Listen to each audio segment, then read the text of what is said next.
If you have extra bread lying around in your house, you could give it to your cat, or you can try making something else out of that bread. Let's get into it. First up, let's try and make some croutons.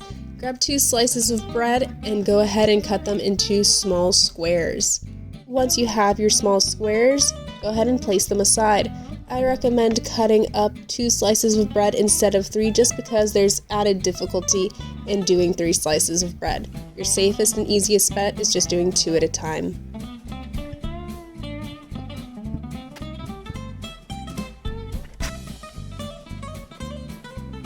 Once all your bread is cut up and set aside in the bowl, we're going to do a light spray of oil. This is to ensure that our seasonings will stick to the bread. And of course, don't forget to shake it up to make sure that that oil is spread throughout all that bread.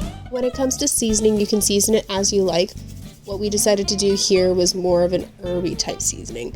So first thing that we added was salt, followed up by pepper. And remember, because we have lots of pieces of bread in here, add more seasoning than you initially feel inclined to. I promise it won't be overly salty or peppery. For our first herb, we'll add in our oregano.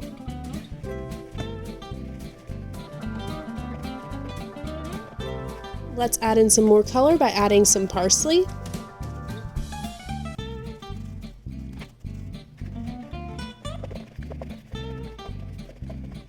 And we wanted to give this batch of croutons a bit of a kick, so we're adding in some cayenne pepper. If you're making these croutons, you don't have to add a seasoning, then mix, another seasoning, and then mix. You could add all your seasonings at once and mix once as well. With our seasoned pieces of bread ready to be made into croutons, let's spray down our pan and add in our soon-to-be croutons. Try to spread out the pieces of bread as evenly as possible so that each little piece of bread can be made into a nice little crunchy crouton. And add any spices you think are missing, add to your croutons now, because we're about to put in our pieces of bread into the oven for 10 to 15 minutes at 350 degrees.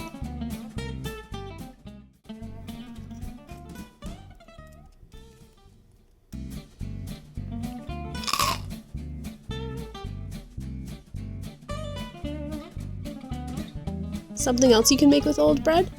Budin de pan, which is basically bread pudding. All you have to do is grab the bread that you're no longer going to be using and break it up into small pieces. Not even small pieces, small, big, just break it up into pieces and place all your bread pieces aside. As to what type of bread you can use any bread that you have that you're not going to be eating.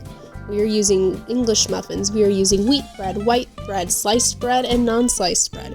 It really doesn't matter as long as it's bread. This is a pretty easy recipe to go ahead and make, and a great way to get your kids involved because there is no right or wrong way of breaking up this bread. You're just tearing it into pieces and putting it in a bowl. And then the next step is fairly easy as well. Note to self, however, I must get measurements for the next time.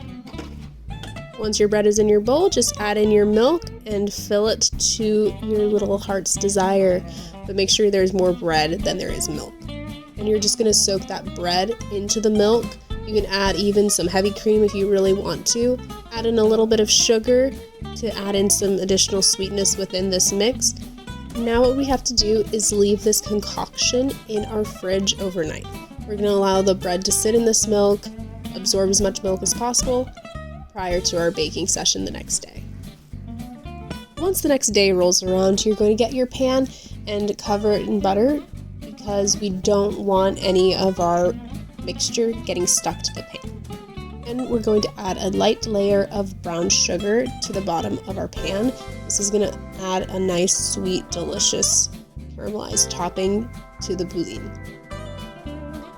Add in some salt so that the sugar can be complemented, and then you are all set to add in your actual bread pieces and bread milk.